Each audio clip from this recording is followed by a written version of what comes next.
దేశంలో పేద పిల్లలందరికీ నాణ్యమైన విద్య అందాలంటే కామన్ విద్యా విధానమే పరిష్కారమని మండల టీఎస్యూటీఎఫ్ అధ్యక్ష ప్రధాన కార్యదర్శులు గౌరారం గోపాల్ ఎండి అలీముద్దీన్ పేర్కొన్నారు. వికారాబాద్ జిల్లా బొమ్రాజ్పేట్ మండల కేంద్రంలోని PMZPHS పాఠశాలలో ఏర్పాటు చేసిన టీఎస్యూటీఎఫ్ ఉపాధ్యాయ సంఘ విస్తృత స్థాయి కార్యవర్గ సమావేశాన్ని వారు నిర్వహించారు. ఈ సందర్భంగా వారు మాట్లాడుతూ కామన్ స్కూల్ విద్యా విధానాన్ని NEP 2020 తూట్లు పొడుస్తుందని వారు ఆవేదన వ్యక్తం చేశారు. నూతన విద్యా విధానంలో ప్రభుత్వ రంగ విద్యను బలోపేతం చేసే అంశాలు ఏమాత్రం లేకపోగా విద్యను ప్రైవేటీకరణకు అప్పచెప్పే అంశాలు ఎక్కువగా ఉన్నాయని వారు ఆరోపించారు. విద్య ప్రైవేటీకరణ, కేంద్రీకరణ, కాషాయీకరణ కాబోతోందని నేతలు ఆందోళన వ్యక్తం చేశారు. ప్రభుత్వ విద్యను బలోపేతం చేసేందుకు బడ్జెట్లో ప్రత్యేకంగా కేటాయింపులు పెంచే సూచన ఏమాత్రం లేదని, 6వ తరగతి నుంచే వృత్తి విద్యా కోర్సులు ప్రవేశపెట్టడం వల్ల చిన్నతనంలోనే పిల్లలు వృత్తి విద్య వైపు మళ్లీ ఉన్నత విద్య వైపు వెళ్లకుండా కార్మికులుగా మారే అవకాశం ఉందని తెలిపారు. అసంబద్ధమైన టీఈటీ విధానాన్ని ఉపాధ్యాయులకు అమలు చేయడాన్ని టీఎస్యూటీఎఫ్ వ్యతిరేకిస్తున్నట్లు సంఘ నేతలు వెలిపించారు. ఈ సందర్భంగా తీర్మానాలు ప్రవేశపెట్టి కార్యవర్గంలో ఆమోదించారు.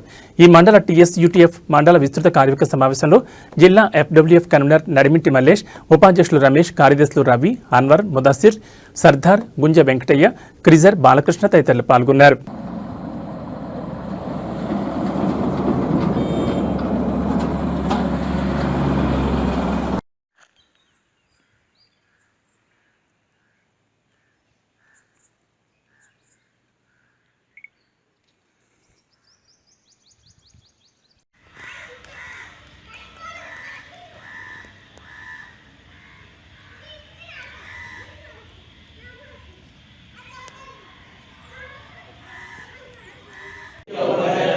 నిబంధనలకు పాలసీకి కట్టుబడి ఉండి అవినీతికి వ్యతిరేకంగా రాజీ లేని పోరాటం చేస్తూ